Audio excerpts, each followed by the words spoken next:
Diyos ko, Lord, malo na lang kami yaman. Ruben Padilla for Vice President.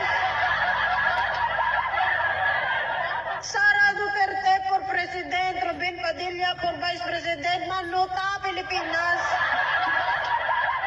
Ano pambubo? Maning ang pabubo ang mga politisyan sa Pilipinas. Ay, Diyos ko. Kumilik, pwede ba? Gumawa kayo ng paraan.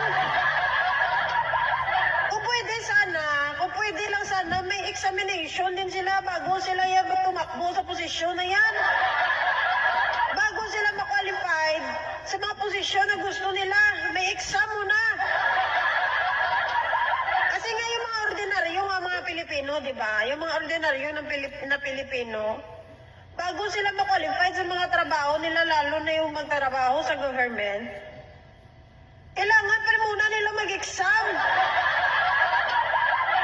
Yung mga kapulisan natin, mga teacher, mga doktor, lahat yan nag-i-exam para maging qualified sila sa trabaho. May requirement sila na kailangan nila ipasa yung exam. Tapos hindi po tayo politician, kahit mo, pwede. Hindi nang hustisya man. Pwede ba kumilik, gumawa kayo ng paraan? Taas na nyo naman ang standard ng mga politician ng Pilipinas. Ay! Ano to, payag ba kayo? Mga kababayan, mga palangga, payag kayo? Yung upong presidente, yung tatakbong presidente, yung tatakbong vice president, mas magaling pa magbasa yung anak nyo? Mas magaling pa mag-English yung anak nyo, mas magaling pa mag-explain yung mga anak nyo. Mano, taniman. Mga mute, tani kung sila upo sa Pilipinas.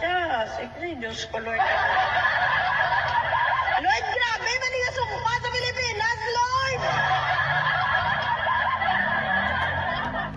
Kung sumpa na, Lord, please lang. Hindi pag kayo na.